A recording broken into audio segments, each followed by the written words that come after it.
Iran की हंसी छीन लेंगे ये ट्रंप। 47 साल का हिसाब चुकता करेंगे अब ट्रंप।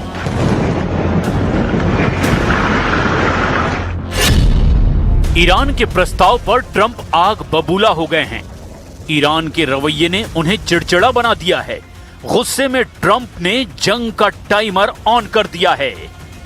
21 मिलियन बैरल तेल निर्यात वाले हॉर्मुज गलियारे ने पूरा गेम फंसा दिया है। हॉर्मुज में जहाजों का ट्रैफिक 5 से 10% रह गया है। पर्सियन गल्फ में 1,500 से ज्यादा जहाज फंस गए हैं। हॉर्मुज में 85 से 95% तेल फंसने से अब दुनिया की अर्थव्यवस्था त्राहिमाम कर रही है। इजराइल कह रहा है, हमें ईरान की शर्तों से कोई लेना देना नहीं है। उसने लेबनान में हिजबुल्लाह के खिलाफ सबसे बड़ी जंग शुरू कर दी है। दक्षिणी लेबनान के कफर रुमान इलाके में हिजबुल्लाह के ठिकानों पर इजरायली सेना ने बहुत बड़ी स्ट्राइक की है। आईडीएफ ने हिजबुल्लाह के ठिकानों को तबाह करने का दावा किया है। हमले से पहले इजराइल की सेना ने आम नागरिकों को इलाका खाली करने की चेतावनी दी थी। यह हमला ऐसे वक्त में हुआ है जब इजराइल और लेबनान ने सीज फायर पर समझौता किया है और उधर हॉर्मुज में एक और समझौता टूटने वाला है। ट्रंप का ऐलान, अब नहीं हंसेगा ईरान। खून के आंसू रोएगा ईरान। 47 साल पीछे जाएगा ईरान। एक ऐसी दुश्मनी जिसने मिडिल ईस्ट को बार बार बारूद के ढेर पर खड़ा कर दिया। 1979 के इस्लामिक क्रांति से शुरू हुई नफरत आज 2026 में फिर सबसे विस्फोटक मोड़ पर पहुंच गई है। डोनाल्ड ट्रंप ने ईरान को ऐसी धमकी दी है जिसने ईरान और अमेरिका के बीच विध्वंसक युद्ध की लकीरें खींच दी है। मैंने ईरान के तथाकथित प्रतिनिधियों का जवाब पढ़ा।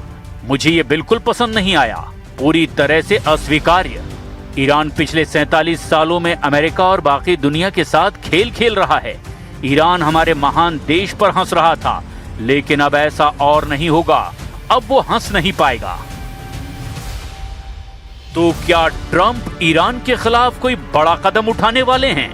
क्या अमेरिका फिर मिडिल ईस्ट में सैन्य दबाव बढ़ाने जा रहा है? और आखिर ईरान ने इस धमकी का जवाब कैसे दिया? ईरान ने हॉर्मुज पर फुल कंट्रोल का प्रस्ताव दिया। ट्रंप ने प्रस्ताव को खारिज कर दिया। ईरान ने युद्ध में नुकसान का मुआवजा मांगा। ट्रंप ने खारिज कर दिया। ईरान की बंधक बनाई संपत्ति को अनफ्रीज करने की मांग की। ट्रंप ने खारिज कर दिया। हॉर्मुज से नाकेबंदी हटाने की मांग की। ट्रंप ने खारिज कर दिया। लेबनान समेत सभी फ्रंट पर युद्ध रोकने की मांग को भी ट्रंप ने खारिज कर दिया। अमेरिका और ईरान दुनिया की वो दुश्मनी जो कभी खत्म होती नहीं दिखाई देती। एक तरफ वॉशिंगटन, दूसरी तरफ तेहरान और बीच में पूरा मिडिल ईस्ट। लेकिन अब ट्रंप के बयान ने इस तनाव को और खतरनाक बना दिया है। ट्रंप का दावा है कि ईरान ने अमेरिका को कमजोर समझने की गलती की है। अमेरिका और ईरान की दुश्मनी की शुरुआत 1979 की इस्लामिक क्रांति से मानी जाती है, जब ईरान में शाह की सत्ता गिर गई थी और अयतुल्लाह खुमैनी के नेतृत्व में नया इस्लामिक शासन आया। इसके बाद तेहरान में अमेरिकी दूतावास पर कब्जा हुआ। 52 अमेरिकी नागरिकों को 444 दिनों तक बंधक बनाया गया।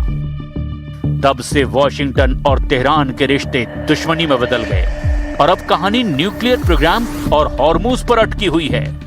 ट्रंप अब उसी इतिहास का जिक्र करते हुए 47 साल का हिसाब बराबर करने की धमकी दे रहे हैं। ट्रंप ने ईरान से संवर्धित यूरेनियम प्रोग्राम रोकने का प्रस्ताव दिया। ईरान ने इसे अपने प्रस्ताव में सबसे आखिर में रखा। ईरान का कहना है कि सभी मुद्दे हल होने के बाद इस पर बात होगी, जबकि ईरान का न्यूक्लियर प्रोग्राम ट्रंप के कोर एजेंडे में है। ईरान के न्यूक्लियर प्रोग्राम पर ट्रंप का रुख पहले से सख्त रहा है। तेहरान पर हमले की शुरुआत भी ट्रंप ने ईरान के पास न्यूक्लियर बम होने के दावे के साथ की थी। अपने पिछले कार्यकाल में ईरान के न्यूक्लियर प्रोग्राम को लेकर उन्होंने भारी आर्थिक प्रतिबंध लगाए थे। अब भी ट्रंप सीज फायर वाली डील में ईरान पर न्यूक्लियर प्रोग्राम को लेकर दबाव बना रहे हैं। तो बात ये रही, बैठक अच्छी रही, ज्यादातर बिंदुओं पर सहमति बन गई, लेकिन एकमात्र मुद्दा जो वास्तव में मायने रखता था वो था न्यूक्लियर। ईरान और अमेरिका के बीच सीज फायर वाली डील में ईरान का न्यूक्लियर प्रोग्राम अमेरिका के लिए सबसे पहला मुद्दा है, जबकि ईरान ने इसे सबसे आखिर में रखा है। Iran will not have a nuclear weapon and we're going to get the dust back. We'll get it back either we'll get it back from them or we'll take it. कई international experts मानते हैं कि Trump का ये बयान सिर्फ राजनीतिक बयानबाजी नहीं हो सकती।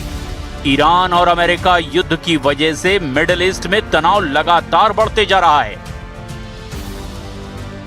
हॉर्मुज स्ट्रेट, यमन के हूथी, इराक और सीरिया में अमेरिकी बेस और इजराइल बनाम हिजबुल्लाह और ईरान टकराव, इन सब ने पूरे इलाके को विस्फोटक बना दिया है।